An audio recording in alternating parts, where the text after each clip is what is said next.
Hey guys, today we're talking about how to set up your ozonics in a ground blind. So the most important thing to remember is that we're not trying to treat the air in the blind. We're trying to treat the air leaving the blind. The air leaving the blind is what's getting to the deer. You need to understand that a ground blind is a closed air environment, meaning we've got a ceiling, floor, we've got walls all around us. We're eliminating a lot of the variables that you would normally have to deal with in a tree stand or an open air environment. We need to understand where the upwind and the downwind side of the blind are. You can see in the blind as well, I've got all these windows really buttoned up.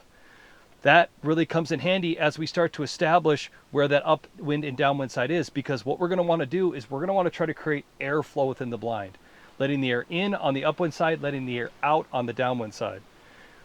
By doing that and creating that airflow and positioning that ozonics above the window and the downwind side, we can bottleneck where your odor is going out of the blind. Again, we're not treating the air in the blind. We're trying to treat the air leaving the blind.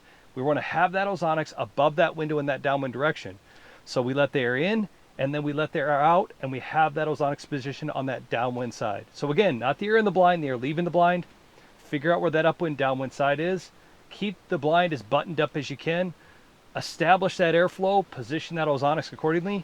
And then the last thing is make sure you're running, whether it's a 600, 500, 300, 230, make sure you're running that ozonics on standard mode. Again, you don't need that extra ozone of boost or hyper boost like you would in an open environment, so make sure you run it on standard mode. Okay, we're going to go through a bunch of different upwind and downwind situations and how you would create airflow and where you would position your ozonics accordingly. Let's talk about if the wind is in your face, meaning the upwind side is out in front of the blind and the downwind side is behind you. This scenario is honestly what most people deal with and how they hunt in a ground blind. They hunt with the wind in their face. They have the ground blind position so where they think the deer or animals are going to come from are out in front of you. But again, with that said, upwind side is that way, downwind side is this way, meaning the downwind side is where we want to have that ozonics position. So we've already created the airflow. We're letting the air in where we've got the, you can see the camera where I've got it set right out here in front of us, but the downwind side's behind. So what I would do is this is going to be my downwind window where I'm going to try to position my ozonics. But again, if you're in this situation where the downwind side's behind you, you got to be careful not to silhouette yourself. If I just take this window and open it all the way, all of a sudden, look what I'm doing. If I put myself in front of that window, all of a sudden, when I do that, an animal's going to see me. So we got to be careful not to silhouette ourselves in those situations. So you can see I have my Ozonics smart clamp set up here above me. I'm going to run my HR600 on standard mode. I'm going to put it on my mount. And then what I'm going to do is I'm going to go just like that. Now look, I'm not silhouetting myself at all. Everything in the back of the blind is still all black.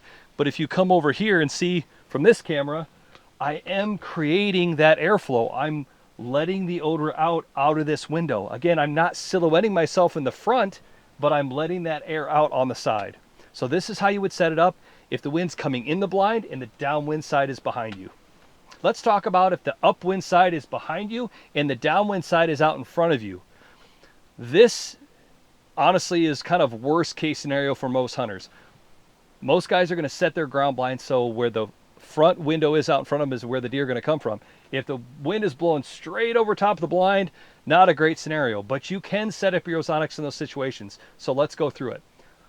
We've established upwind, downwind, but now we have to try to create airflow within the blind, and we have to position our ozonics accordingly. So we know where the downwind side window is. It's the window that we're hunting out of. So I've already got an Ozonics smart clamp set up, and I'm just going to set that right here. I'm going to run that ozonics on standard mode. I've got it set up, and that ozone's going to come out, and this is where my odor is going to go out. Okay, so I've got the ozonics set up above that window in the downwind side, but now how do I open windows in the back and not silhouette myself? Well, actually, it's funny. As we've been doing this video, I've actually already got the windows open. You just don't know it. Again, you can, like these Primos blinds, it's got a zippered door. So if the camera comes around, I'm actually already creating the airflow on the upwind side. I've got them open right here, right? You see that? But again, from the front, I'm not silhouetting myself. Actually, today, we've actually got a wind coming straight over the top of the blind, and you can feel that air coming in right through the blind and going out that window. So again, do the best you can. If you have that upwind behind you, downwind in front of you.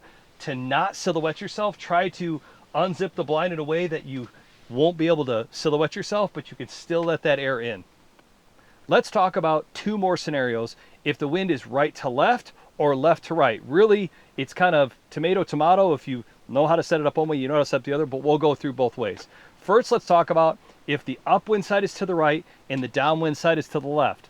Okay, so again, we want to try to create airflow into the blind. So upwind, downwind. So I'm going to position my HR600 on my smart clamp on the downwind side. So I've already got one here positioned, got it set up.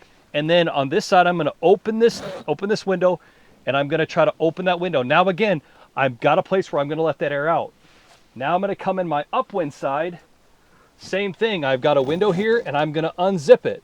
And I'm going to try to let the air in. Does that make sense? So I'm letting the air in on the upwind side, and I'm letting it out on the downwind side. So again, if you have that crosswind, upwind, downwind, I'm letting the air in, and I'm letting the air out. The other thing to really try to do is, again, try to keep the rest of the blind as buttoned up as you can. Crosswinds can be tricky because you still have the window open in front of you, but this is how I like to do it. Position, open a window on the upwind, open a window on the downwind side, let that air flow through. If it was switched, where left is our upwind and right is our downwind, I would have my windows the same. I would just reposition my Ozonics. So instead of having it, if my upwind is on the left, my downwind's on the right, I have my smart clamp on the other side on standard mode, and again, above that window. So when that ozone comes out of that window, we've created that airflow. Wherever your odor's going out, that ozone is going to be there. It's both interacting and getting carried out of the blind.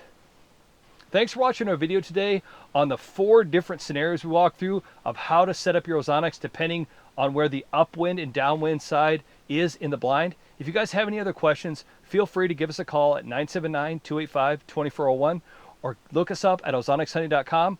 Thanks again, and good luck out there.